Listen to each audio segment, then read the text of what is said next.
You're listening to the audio companion series for Digital Labor, The Coming Demise of the White-Collar Worker, with author Thomas Young and Kieran Bajwa. Hi, everyone. This is Kieran Bajwa. Welcome back to our special podcast companion series around our book that just came out, Digital Labor, The Coming Demise of the White-Collar Worker. I'm in the studio today with Tom Young. Hey, Tom, welcome back to the studio. Hi, Kieran. Hi. So today we're going to take a look at Chapter 1. Tom, we wanted to just take a couple of minutes for our listeners. Yep. Ask you a couple questions about Chapter 1 so that the listeners can get a feel for what to expect in the book. Absolutely. And the title is? Digital Labor, The Coming Demise of the White-Collar Worker. I'm talking about the Chapter 1 title. Oh, what is digital labor? There you go. We are getting there. All right. So, could you define for our listeners what digital labor is? Yeah. So we it's a term of art that sort of I coined. I'm sure other people are using it, but I got a trademark around this when I decided to do this book when I was working at IPsoft, and I was a consultant there for the C-suite, and I was working for the CEO who wrote the foreword to the book, Chetan Dubey. But anyway, so I want to contrast digital labor versus analog labor. So and we use the terms digital and analog to connote the difference. Analog would be humans doing the work. So human labor was analog labor, and digital labor was software performing the work. And what we talk about in the book is that a lot of the automation you're seeing out in the marketplace today is software just replacing routine tasks. So that can be all kinds of different things that are happening out there. If you think in the most simple way, if you're familiar with, like, say, a Word macro or a program that you invoke that does certain things, it could be something simple in your home like Alexa, turn off the lights. The Alexa goes in and it'll turn off the lights if you set that up, and you don't have to do that anymore. If you think of the Roomba, those vacuum robots that go around, they vacuum your house or a floor in your house without you having to do it. So these are forms of automation of labor, but they're physical in nature. But when software starts doing it, it happens at a very different pace. So think of like TurboTax software performing the work of accountants, as an example. Awesome. And one of the big examples you talk about in the book is Netflix. And I'm not sure if we want to get into the Netflix example, but I would love to hear your thoughts on, so in the news this morning, this big UK travel agency, Thomas Cook, just went under. Yeah. Is that also a similar example as to what happened with Blockbuster and Netflix? Yeah, so Thomas Cook's a UK-based travel company. It's been around for over 100 years, and a lot of the members, people in the UK, use the service to do curated travel, book their flights, hotels, etc., vacation packages, and they just couldn't compete anymore with the likes of Expedia, Kayak, and some of these other websites that were sort of a digital replacement to their offices that they had in the UK, where it was an old-style travel agency. Now, the U.S. had already pretty much purged travel. It's very little left compared to what it used to be. You used to have to, like, if you're going to go on a cruise, you had to go down to the local travel agent and book that. And especially if you're going to go to a foreign country, you would always go to the travel agent. They would help you do things. Now you do it all online, and so they had to change their business models. And Thomas Cook was probably slow to change that, and they were seeking financing over the weekend. It fell through.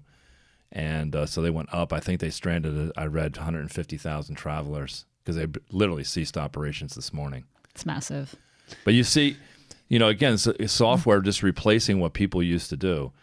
And another term we use somewhere, I don't think we introduced it in Chapter 1, but it's this notion of human middleware, where people are taking information in an office environment, they're processing it, and then they're going into another system and putting in an order or checking an order status or updating shipping information or reconciling data.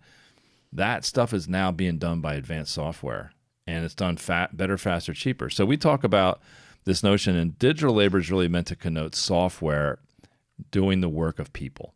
And you also talk about in Chapter 1, digital labor coming in multiple forms.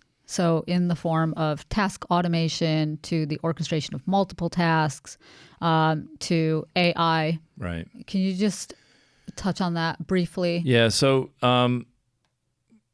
task automation has been around for a while, right? So if you think of like a word macro, you do something and it'll run 5 or 6 different things for you, and it'll say format a page or put footers and headers, or it might set up something for you in Word. Same thing on a macro in Excel if you use those kind of things if you're an office worker. But any kind of simple task automation, I used Alexa with the lights out. Mm-hmm. That's the base level of automation. What you're seeing now, the next level is the orchestration. So I take 4 or 5 of those tasks and combine them with software invoking all these things together. So it's the orchestration of multiple tasks. And that's where you start to get some real impacts. So this is where you're seeing in the market today, the robotic process automation is really about that level of automation. It's taking multiple automations and sticking them together. So you have firms like UiPath, which has a valuation last I read about $7.5 billion. It's crazy. Crazy, yeah. And these are firms that really just started in the last couple of years. Automation Anywhere is like $3 or $4 billion, and they were, when we looked at them, they had just a couple hundred employees a few years ago, and now they're off to the races because these software programs have a tremendous capability, and there's a lot of them out there. Those are just the 2 big ones. Wow. But yeah, then the introduction of AI is, for AI to really work well, you need a lot of data. Right? And because that's how the machine learning works. It feeds off the data. Once I start to automate these things, it creates a tremendous amount of digital exhaust or capability for the AI to look at what's happening. Imagine if I have a person performing a work, I know little about what they're doing. I know when they started work, when they stopped work, and I know some of the few things that they're working on. But think of if software is performing the work, it can pull up all kinds of stuff. So, for example, if you have cameras in your house, so if you have a Ring doorbell, yep, the Ring doorbell could be turned on to track everything, not just when someone rings the doorbell. It could look at everything. So it could all of a sudden tell you every time a car drives down the street and in which direction, at what speed, what kind of model, the frequency of the cars, the timing, and then show you all kinds of data. If you had a doorman performing what a Ring doorbell, you wouldn't get that kind of information. Right. And so this is where the AI ties into it, and where you start to see this accelerating benefit of digital deployments in the form of digital labor. And is one example of that also how when shoppers go to Whole Foods, which is now bought by Amazon, could Amazon be tracking their movements, their purchasing habits?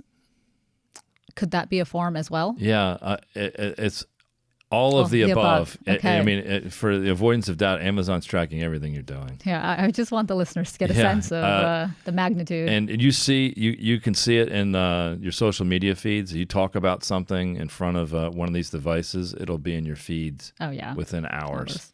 Mm-hmm. And we were looking at purchasing some advertising for this book on Facebook, and we were looking at the ability to target audiences based on what they are, who they are, what they talk about, what their interests are. And I was amazed at the back end data segmentation that they have.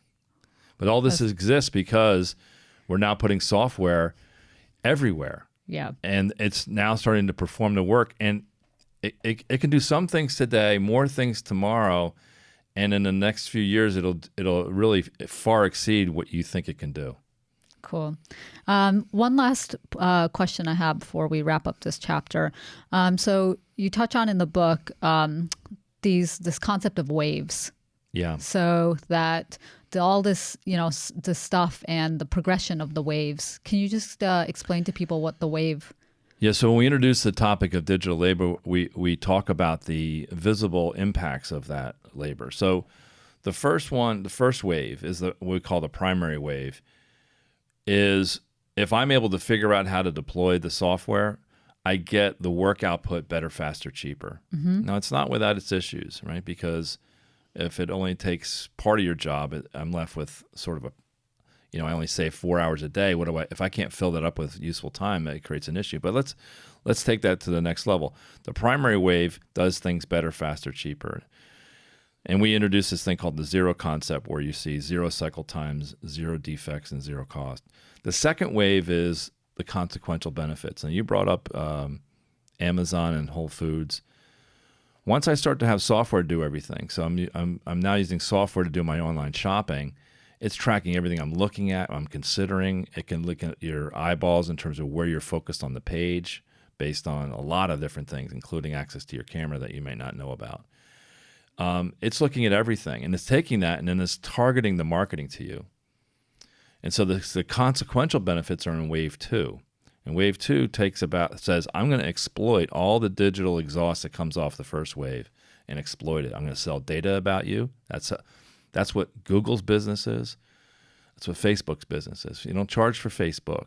Right. But they're worth $500 billion. Who knows what they're worth? Yeah. They're worth everything. It's incredible.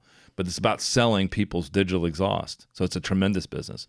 The third wave, and this is what we talk about later in the book, is the transformative wave. Is now that I have software defining what I do, I can now change what the business model is.